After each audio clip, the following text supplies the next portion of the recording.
for joining us online. My name is Timothy Brig.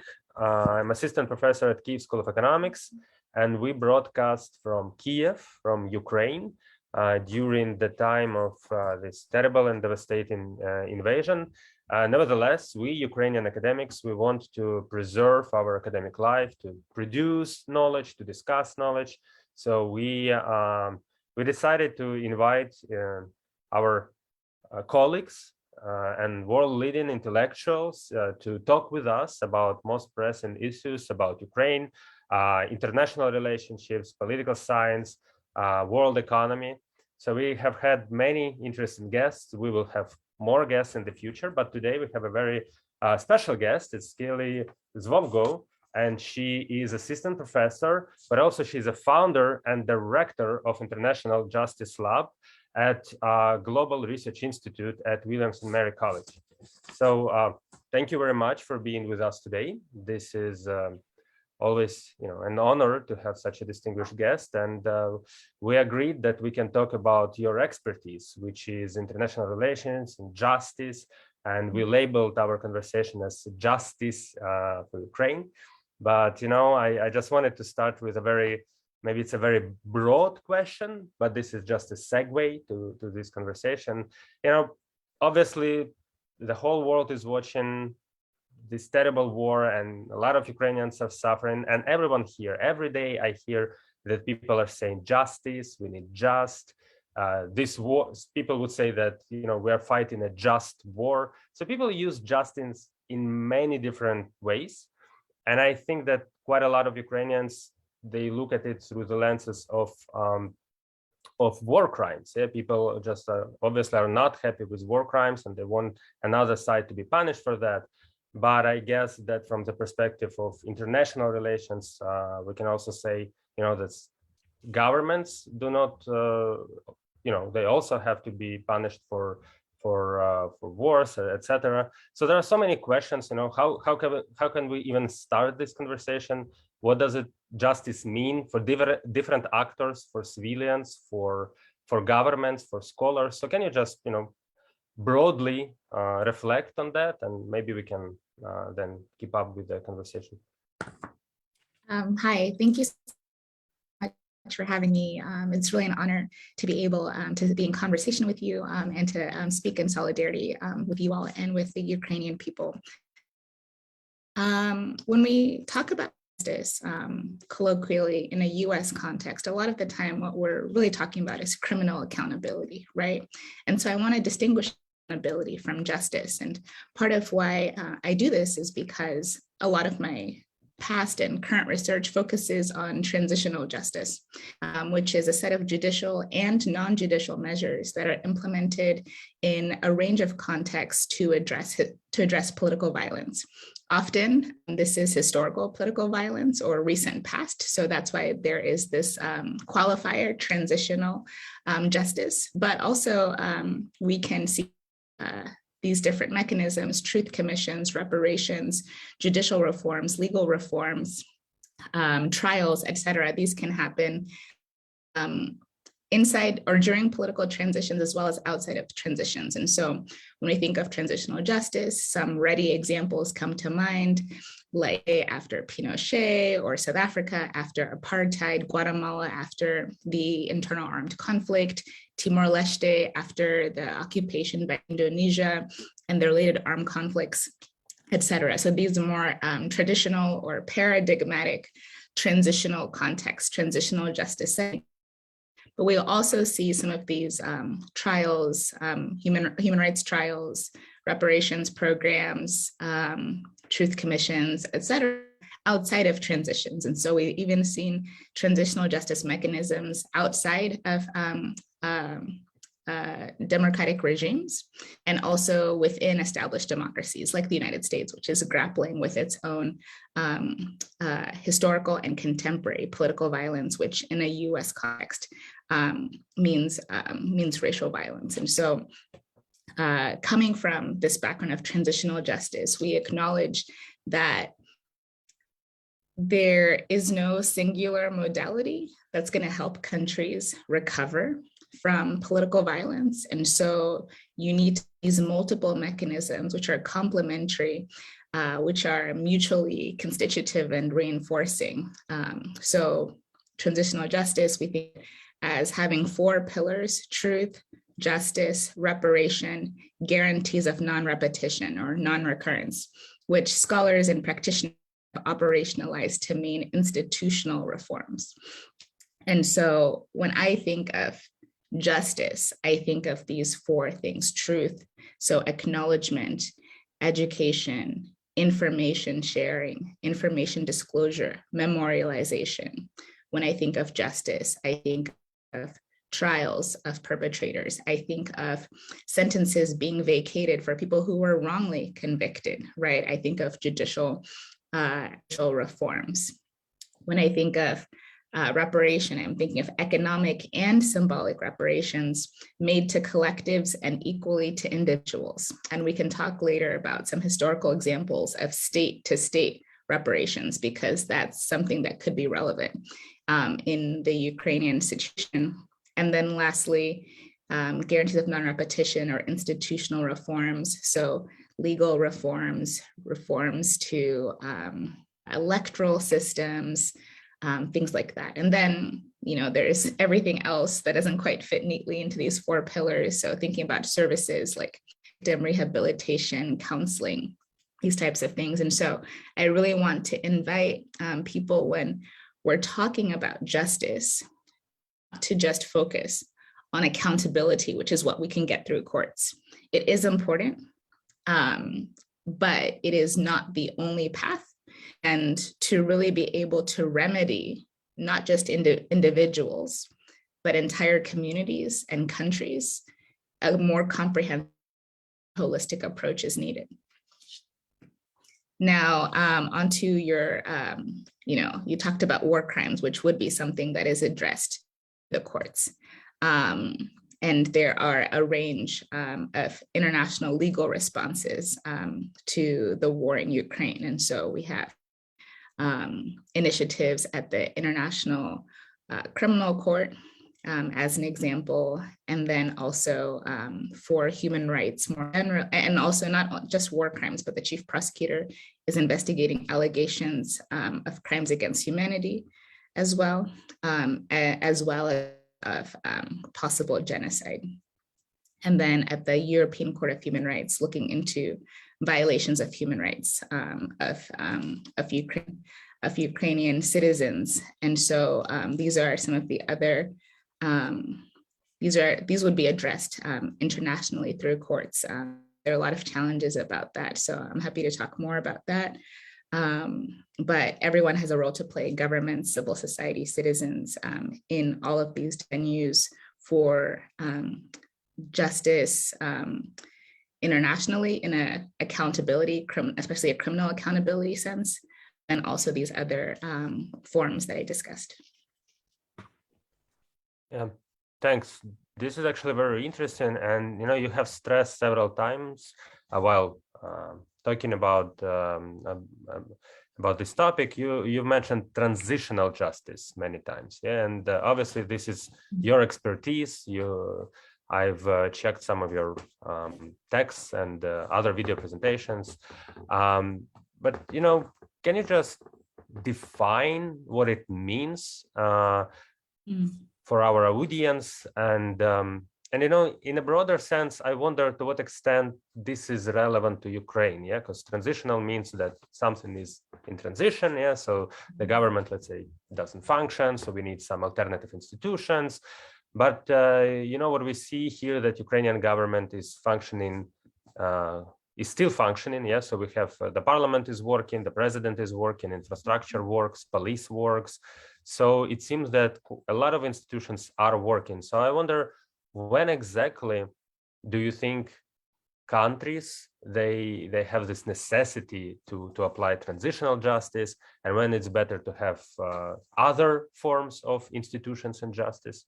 Can you just reflect on that?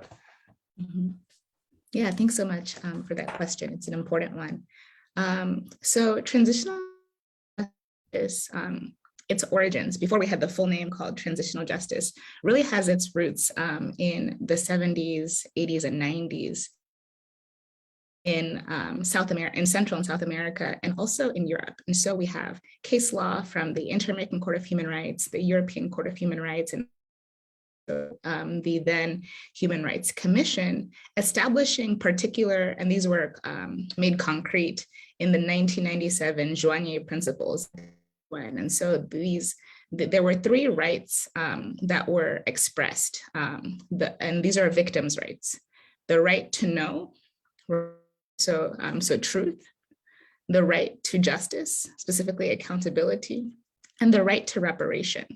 And a lot of this centered around cases of the disappeared in places like Argentina, in places like Guatemala.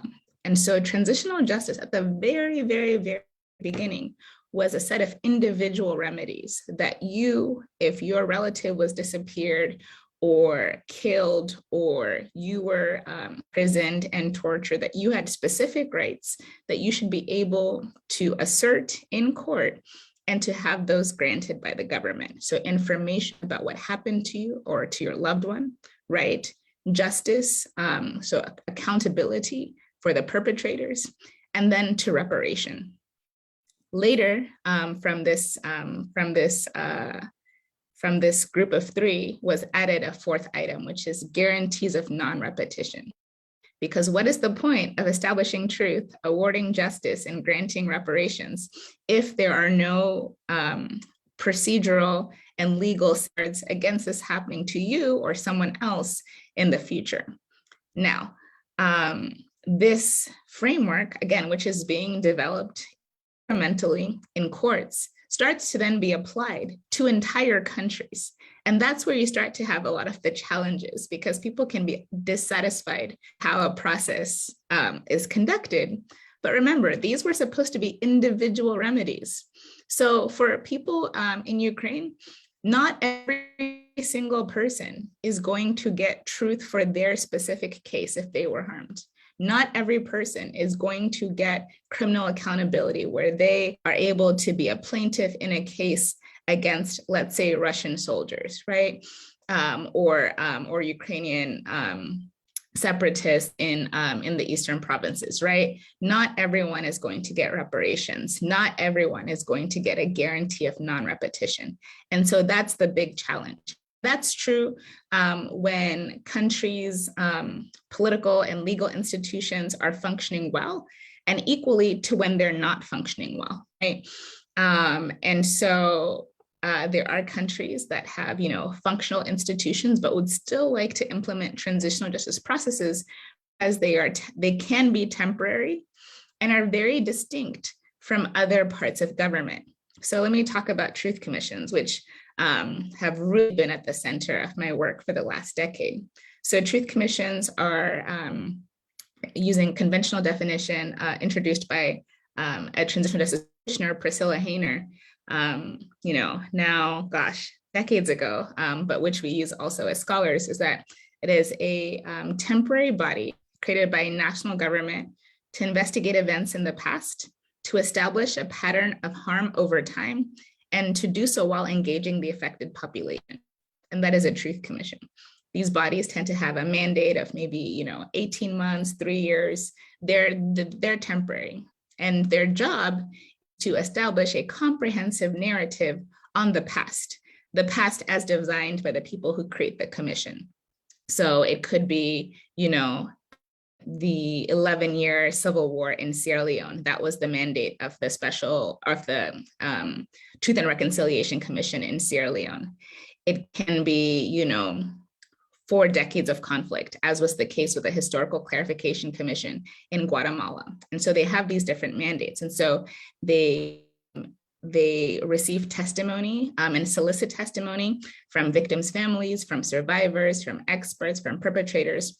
They collect forensic evidence, they visit locations, analyze declassified documents, et cetera, all to be able to create a narrative on the past, what happened, and to issue recommendations, what then should be done.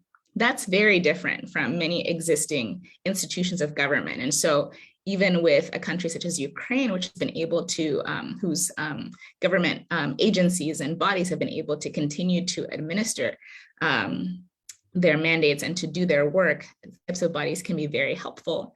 And likewise with the reparations program, maybe there's an existing, institution, but that could do this work like a national human rights institution, or, a reparations body could be established and, trying to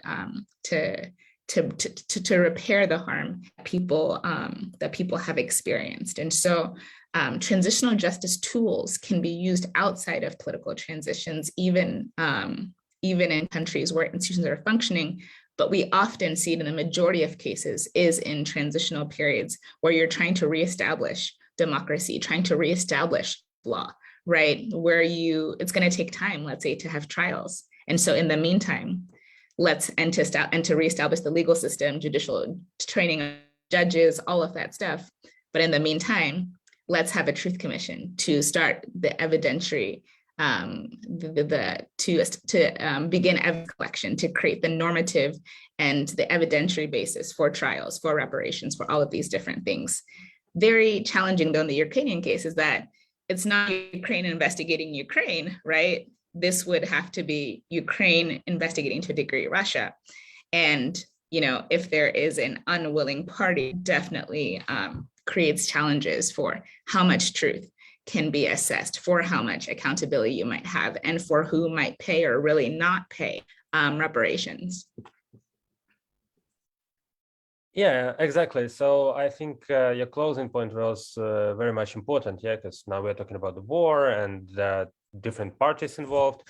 And these truth commissions, so usually who are these people? Are they just local lawyers? Are they special task force, NGOs, religious leaders? Is this voluntarily, or do people need to have education? And just talk about, these details, or is this really case by case? It depends. So best practices that I've learned about over the years by engaging folks and interviewing folks for my research, including at the International of Transitional Justice, which is the preeminent international NGO working on transitional justice issues. The best practice in terms of who should staff a commission is really through a public nomination and evaluation process, right? Seen commissions where it is the president who appoints commissioners, right? And in other systems where it's a merit-based application, or there are petitions to recommend a particular person to serve on the commission. And so there are lots of different options, but in general, being able to solicit applications can bring in a wider group of candidates and a more diverse team with expertise, because governments, they haven't, like Ukraine has not had a truth commission before, right? And so it's valuable to solicit among the population people who might be able to help, coming from different backgrounds. So you'll have academics, right? Lawyers, community members, religious officials. Archbishop Desmond Tutu, now late, was the chair of the South African Truth and Reconciliation Commission.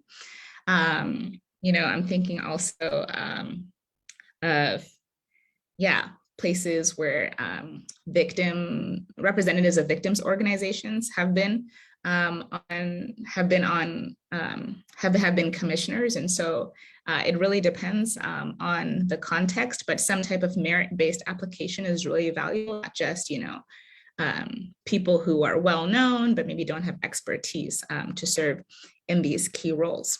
Very importantly, and something that is at the center of my book that I'm currently revising, Governing Truth, NGOs and the Politics of Transitional Justice, is have civil society participation at all stages of the commission.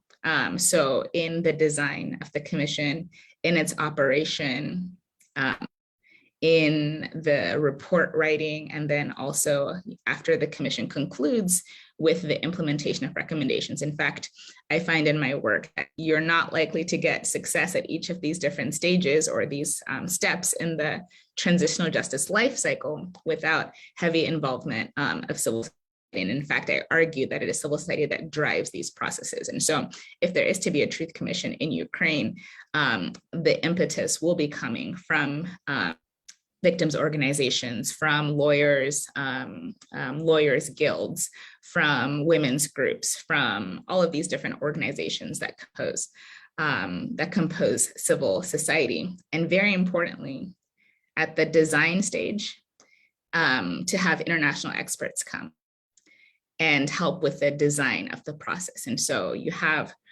for example, experts from America coming to South Africa in the 90s to help design the commission and also to staff it. That was very important to kind of have this institution from a different context to be applied to the present context. And we actually see the International Center for Transitional Justice, which I mentioned earlier, that comes out of the South African Truth Commission and is now, so a lot of people who were involved in that process, for example, Howard Varney, became key experts and part of international NGO now based in New York. And they go, to all different places around the world to assist with not just truth commissions, justice processes more generally. And I find that commissions that involve these experts are more likely to have strong designs that ex ante enable a strong investigation. And so I think truth commissions are really valuable. It's a way to construct and preserve history for the future, such that we don't repeat the mistakes of the past.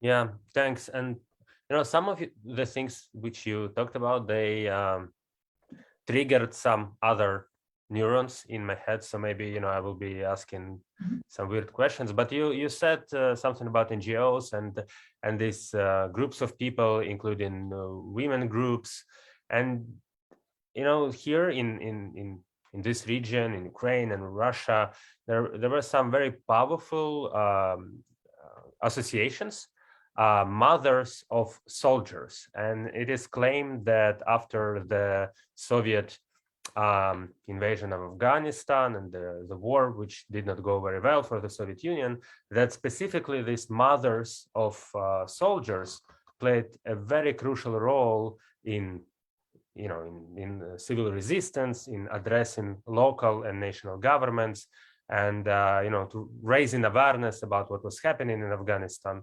And surprisingly, now we don't see quite a lot of these activities in Russia. Yeah? So for some reason, mothers of soldiers are not so vocal now. And I wonder, this makes me thinking, this makes me thinking about Russia as the party in this war, in this invasion. Do you think, is it possible that maybe in future, that suppose I'm an optimist and suppose the war ends, so we will need some justice in Ukraine, but I think that people in Russia, they will also ask for justice, so maybe they will need to form some special institutions to investigate what happened, who was responsible, maybe to punish some generals or people who were responsible for sending Russian soldiers to Ukraine. Have you ever seen anything like that in history, in your research, that the country which sends soldiers then has to deal with that by means of some new institutions or judicial system? Do you think that this might happen in Russia? Because we live in a very strange time now that I think everything is possible, but how would you see that? What Russia should expect? That's a really important question and a challenging question. It's one thing, it's already a challenge already to implement transitional justice domestically for one's own country, right? When it's the current government or a successor government that is trying to address past harm. Even bigger challenge to try and get another country to have this process. And even more challenging still to be the other country and enacting transitional justice for what was done in another country, right? Within the context of war. I'm not very optimistic. I think of the United States and Afghanistan. We had a handful of trials, some of which were verdicts were, or the individuals were pardoned, right, by the last president. And these are people, found guilty of atrocity crimes.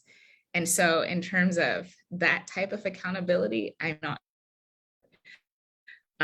By Russia, again, this is such a stress test for international institutions right now that we're experiencing, because we're seeing that, maybe international justice, maybe all of these things we think are important for the weak and not for the powerful, right? In terms of states, because the US has not had serious efforts to repair harms in Afghanistan over, the last 2 decades, whether that's trials in a serious way, not really that, truth seeking and truth telling, no serious efforts at repair, reforms, et cetera. And then we just left, right? And, the US is being investigated at the International Criminal Court, although now it's not a priority case anymore. So the prosecutor came in, and it's like, how can this not be a priority case? There are allegations of serious abuses within the court's mandate, and there's an investigation open, but the is not focusing on the US. And it took a long time for even the last prosecutor to open up this case. The same thing is happening at the European Court of Human Rights, at the International Criminal Court, just not wanting to cooperate. And then even with the International Court of Justice, receiving complaints from Ukraine. Whatever happens, I mean, any judgments would be very important, would be very meaningful, judgments in favor of Ukraine. But from an enforcement point of view, the UN Security Council enforces decisions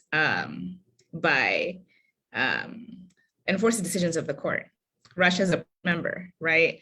And so I'm trying to think of like all the different ways internationally, domestically, there might be accountability for Russia, including in Russia. And at least if Putin stays in power, I don't see that happening. Now, some of my colleagues, the more security-oriented people in international relations, they say, comparative politics, they say, there's no way this thing ends with Putin still in power. Now that is a very big statement. I don't know if I'm there to make that type of prediction, but I do find that really interesting. But there might be some mobilization. Putin may cease to be useful to people in power, especially the oligarchs. And so there's this idea of the electorate, which really doesn't matter in an autocratic regime like Russia, but the secondary idea called the selectorate. So necessary people that a leader needs to stay in power, even if it's a small group. And so if that were to change and there were to be a soft transition from Putin to someone else, maybe there might be some relief measures domestically. Maybe if there is protest, and we are seeing protest, and I think it's so admirable because Russian people know their government. They know what their government is capable of doing.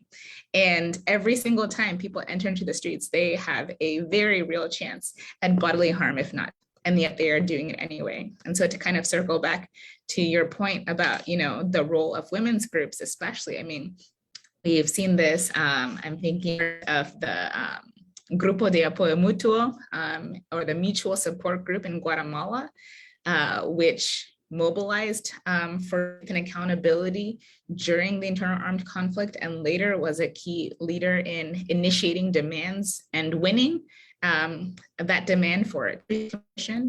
I'm thinking also of the Asociación Madres de Plaza de Mayo, or the Mothers of the Plaza de Mayo Association, in which they started protesting in 1977. The junta didn't fall until 83. And even to the present day, on Thursday, they continue to protest because there is still accountability that is needed. And I think also of the Comité de Madres de Reos y Desaparecidos, which is the committee of the mothers of political prisoners and the disappeared in El Salvador, or also known as comadres.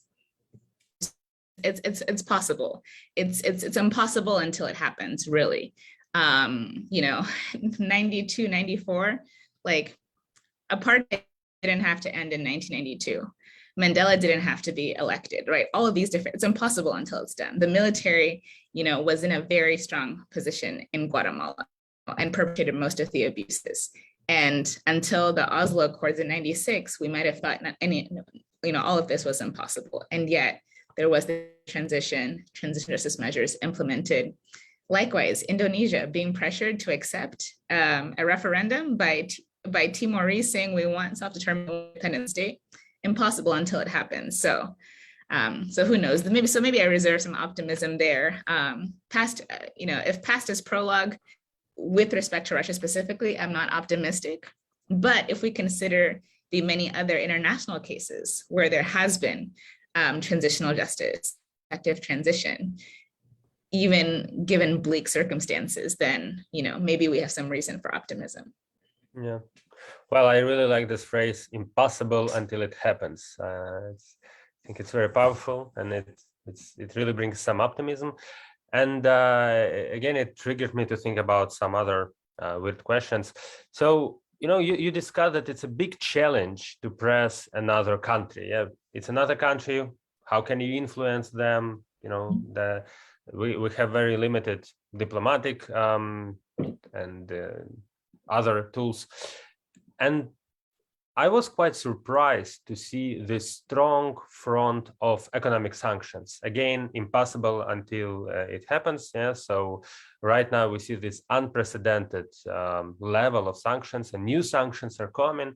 And maybe my question is a bit weird because it comes from my ignorance in this subject.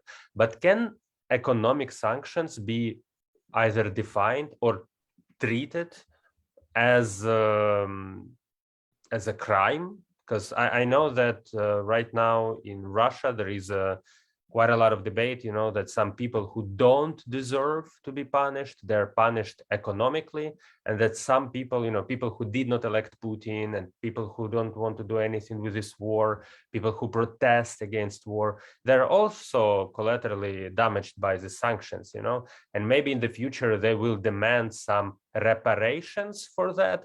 Can it actually happen? Does it make sense from legal perspective to have this conversation?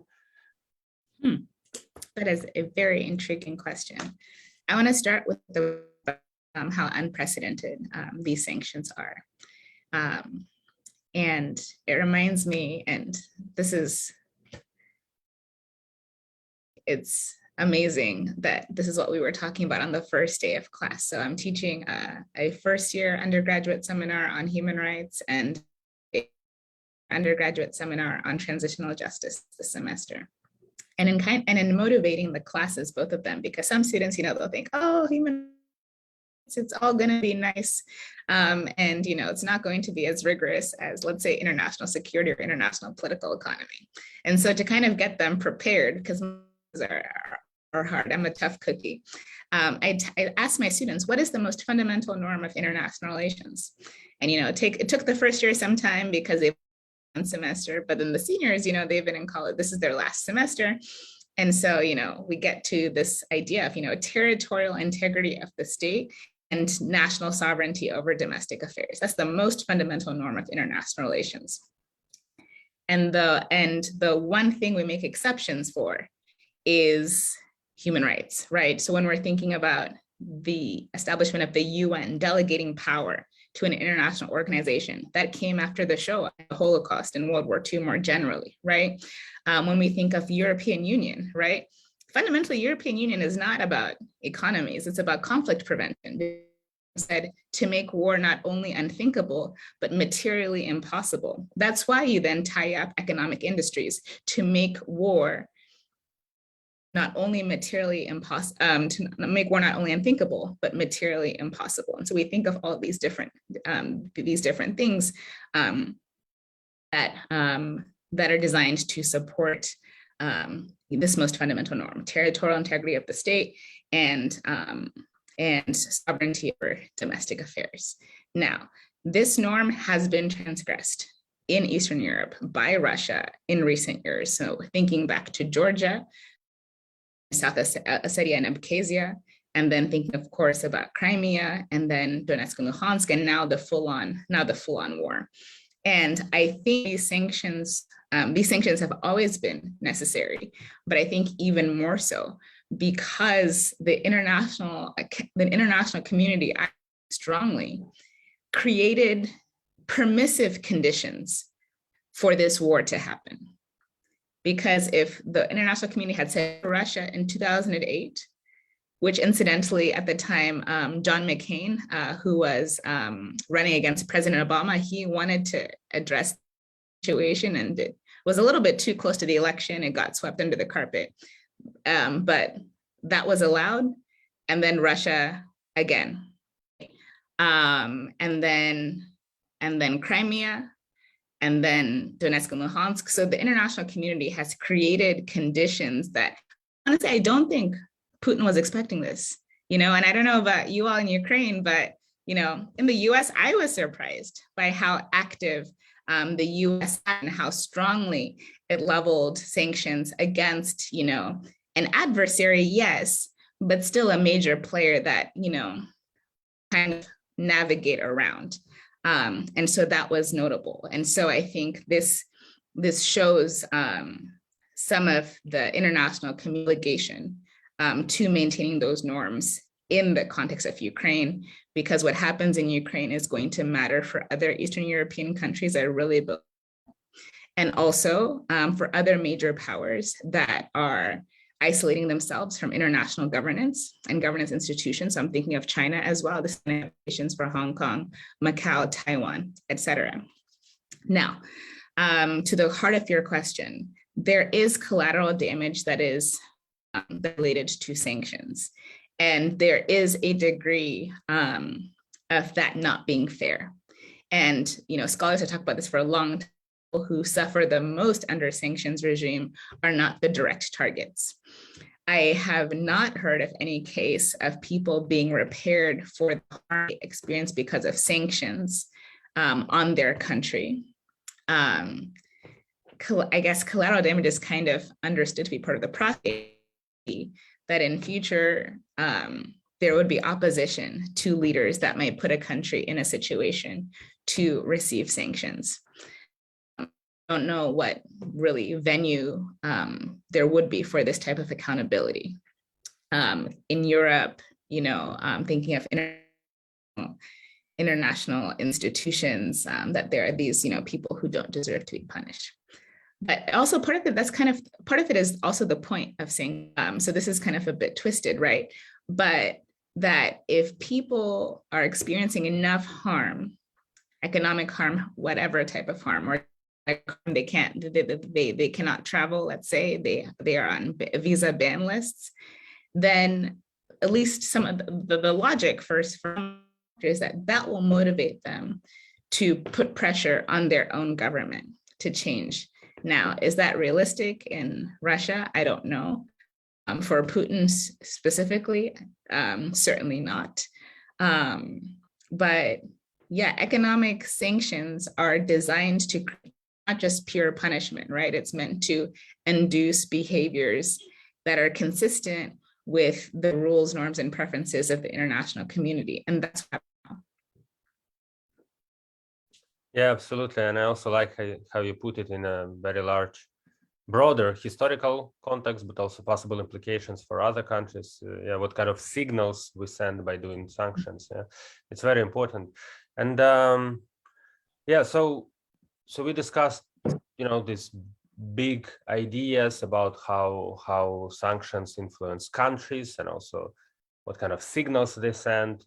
But I wanted to also circle back to some smaller things. Well, I think it's bad choice of words. I meant more domestic things. Yeah, what's happening in Ukraine. And there is one thing that actually troubles me a lot and troubles a lot of Ukrainians, and this is it's very painful topic for me, but I wanted to ask your opinion about these cases that were reported by media and official government of Ukraine, that some of Ukrainian citizens were taken by Russians to Russia. So according to Russian narrative, this was an evacuation. According to Ukrainian narrative, they are hostages. Yeah? And I just wonder, what can, I mean, what can we do? You already said that it's very challenging to influence another party. Yeah, so we cannot influence Russia now. But from international legal perspective, is this a war crime? Is this a crime? So how do you define? How would you define it? And what kind of tools can we use to, I don't know, to address it, to bring these people back? What are the options here? Yeah, this is, you think there is no bottom, and then the bottom is comes out under us. I mean, it's truly unspeakable violence that is happening in Ukraine and at the hands of Russian forces. So if demonstrated, this could be tantamount to crimes against humanity, right? Forced displacement of a population. And if we can establish that it is done intentionally, systematically, that is tantamount to crimes against humanity. And that just joins a long list of allegations of abuse. Mm-hmm. Professionally, we have to say, and legally, until it's established in court, we have to say allegations of abuse. Although, we can believe our own eyes when we're seeing what is happening in Ukraine. And so there are actually, 4 really major buckets violations going back earlier in our conversation. So there's, human violations, so violations of the right to life, so just most fundamental. And the European Court of Human Rights is investigating that and other issues that have been brought before the court. Very interestingly, Russia was first suspended and then now expelled from the Council of Europe, which is the main international organization or regional that Russia was involved in, and that, had the potential to have some type of accountability for Russia. Now, it still has jurisdiction, but that's actually that is a harmful decision for Russians, because Russians now do not have a place to seek accountability for human rights abuses outside of Russia. And so that has, deleterious consequences, future consequences. But then war crimes, crimes against humanity, possibly genocide also being investigated by the International Criminal Court. Now, we haven't come to this point yet, but President Zelensky and other leaders in Ukraine and also people have been talking about allegations of genocide. And it's an unusual case because I think a lot of people, the word is it's a very sensitive topic, right? And it's hard to think about Ukraine in this way, in part because a lot of recognizable genocides that we've seen historically have some type of ethnic animosity at their root.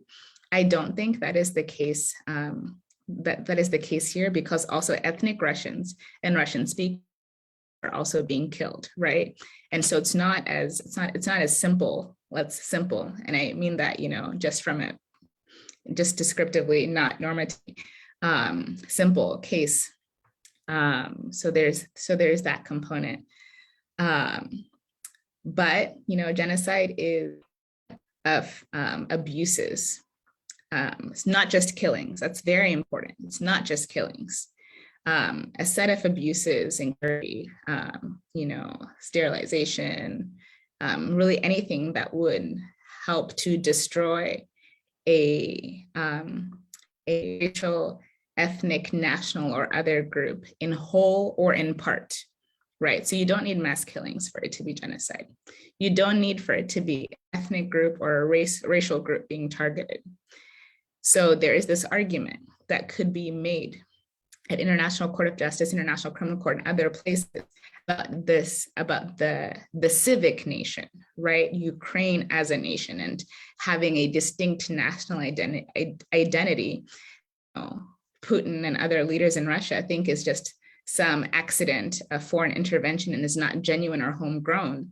And and just this disdain the Russian government has for Ukrainian cultural revitalization, historical and language revitalization, all of these identity politics that have been developed over the last couple of decades. And this whole idea that he was going to denazify, that idea is to essentially destroy this this construction, celebration, expansion of Ukrainian national identity within Ukraine.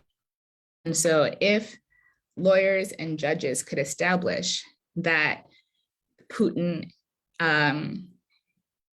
intends to destroy in whole or in part the Ukrainian civic nation, that if Ukraine were to fall under Russia, that national identity targeted and really cease to exist, and that the mechanism through which Putin's government is doing this is through this encirclement, through this basically this strangling of a nation through indiscriminate rockets and missiles and bombs, and forcible transfer, including of children, all of these different things. That the idea is to destroy this nation, to make it fall, to bring it under Russian control, and to repress all who have and are and protest and resist. That I think could lead to that could be one way to do the legal definition of genocide, which would be tremendously difficult. There is no hierarchy of international criminal law, so war crimes are terrible themselves, crimes against humanity, genocide, and they often bear similar sentences. So there isn't really a hierarchy. But I know emotionally for a lot of people, the application of the term genocide to the acts that are happening can be meaningful, and not just legally, but also politically. And I think that's also why President Zelensky and others have talked about it, because when genocide, there is a responsibility to protect, right? So many countries around the world are parties to the Convention on the Prevention and Punishment of the Crime of Genocide. And so that crime bears specific obligations, not only to punish after it has happened, but to prevent in the first place, to mitigate if we start to see these risk factors and these indicators of crimes that are intended to destroy in whole or in part a racial, ethnic, or national group. And here it would be the Ukrainian nation.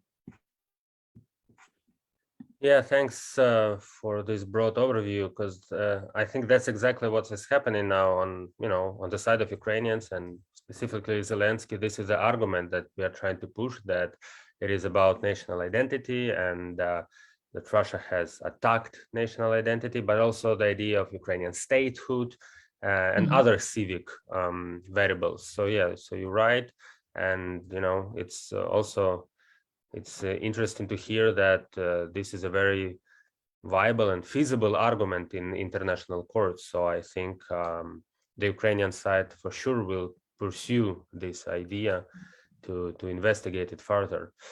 I have asked all the questions that I wanted to ask, but we still have a few minutes, and I see there is one question in the chat. And I know that you already talked about the United States and Iraq, but the person in the chat still wants to, clarify some details. Maybe you can elaborate your question. So this person is saying that, the US has been involved in so many international conflicts and was involved in Latin America, but in Iraq, and basically, and there is a specific question about Chile. So the question is whether all these tortures, deaths, and disappeared person that all was caused by the United States, whether these cases are investigated, what's going on there? What can you say about this?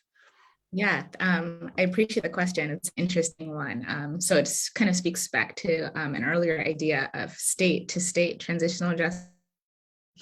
And we don't have a lot of good historical examples, but it is a problem, right? So I remember, being very when Vice President Kamala Harris went to Guatemala and was asking people to, stay in Guatemala and to wait until their immigration processed before they came to the United States, instead of just coming through Mexico, through Central America, through Mexico to the United States, right? And I just thought it was laughable because US is responsible for Guatemala today and some of the ills that plagued the in 1954. The CIA overthrew a democratically elected government, and that would set in motion the military government, the internal armed conflict, the genocide of Maya people, and this long conflict that lasted for 36 years, right? We've seen this in Honduras, we've seen this in Chile. And so I think the US, like a lot of Western nations, has an obligation to repair in countries, because that created, some of the issues we see today have their roots in democratic but left that the US could not countenance, right? Or maybe non-democratic but still leftist that the US, had to eliminate, communism in the Western Hemisphere. And so I think that is a major point of at least normative research in transitional justice scholarship at practice, because we don't really see those types of initiatives. I think likewise, if we're really gonna, pull back, the timeline back, thinking, about Belgian, French, British colonial exploitation of the global South. And it's not even that historical, because thinking about, my own country, Zimbabwe, where I come from, where I was born, only gained its independence in 1980, right? And so it's not even so far back. And so there is an obligation. I will say, very interestingly, after World War II, Germany did pay, or the US paid itself reparations, resources from Germany. And so, taking down, factories that had been used to make weapons and other materials to war effort, brick by brick, right? And, moving them across the Atlantic, right? Things like that. And so, but I think that tends to happen when there's a major power involved. And whether and to what extent the US and other powers are willing to converge on Russia to provide some type of accountability remains to be known. But I really think this is a broader discussion about transitional justice, not domestically for one's own country, but internationally for what can be done to other countries. And so I think this can be part of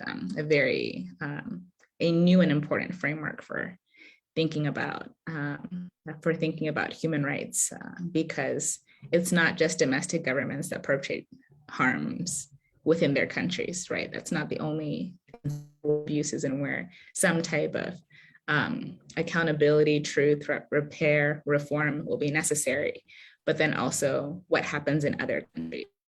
So likewise, I'm thinking even about Portugal, right? The East Timorese government in the Truth Commission made recommendations because of their role in colonizing Timor-Leste before the Indonesian occupation and others. And so it's not a very good answer, but I don't know if it's likely, is basically where I would land. Yeah. Oh, thanks a lot. And there is, I think for the sake of time, I will ask the last question, the final one, which is a very specific. And the person, Sophie Bates, she asks, what kind of documentation should Ukrainians collect right now to prepare for transitional justice or international trials later? Mm-hmm. Thank you for that question. It's something that we for a long time in Syria and a lot of other places is that in the interim, as we wait for future accountability to collect documents now, I think one thing that's been tremendous coming out of Ukraine is the photographic and video evidence that is very valuable, and getting it, just simply out of the country, because records can always be destroyed if, a building is bombed or records are taken, those types of things. Then also, just the narratives of people, especially older people and the harms that they've experienced, because we don't know that they will end up surviving this conflict, not having access to essential resources and medicines or whatever they might need. But I think it's really going to be this confluence of evidence collected by everyday people that can help to create a critical mass to support not only at international courts, but also, and I didn't get a chance to talk about this, maybe for another day, the types of justice that are going to happen domestically in Ukraine. Now, so we've talked about the challenges of international justice. It's really hard to hold powerful countries accountable, and it's really hard to get, even like soldiers to have accountability because like at the Hague, because they need to be brought in person, right? And if they don't leave Russia or they go to places that they're not going to have accountability, right? But people are likely to travel, let's say, to Poland, right? Or to Lithuania and other countries. And these countries can, under the universal jurisdiction doctrine, do their own trials, right, for war crimes, crimes against humanity. And Poland has already indicated its intentions to investigate atrocity crimes by Russia. And so potentially the biggest opportunity for just international justice will not be by international courts, will not be, in Strasbourg or in The Hague, but really will be in domestic courts of surrounding nations that will bring accountability for Russian soldiers and officials who might travel within territories. And so, but just, any and all evidence, if it can be digitized, that's the most important. It's really hard when you have material that can't be saved in a file, because again, the weather, rain, the elements, fires, these things can destroy that evidence, and it is such an important resource. So any ability to make it digital, preserve it in the cloud, or send it, to friends abroad, and even for those, physical things, to be able to get them out with people as they are crossing the border, I think will be vital. And also those neighboring countries in the interim, as they're receiving refugees, to be collecting their stories, so that they can, together create this critical mass of documentation and testimony for later use.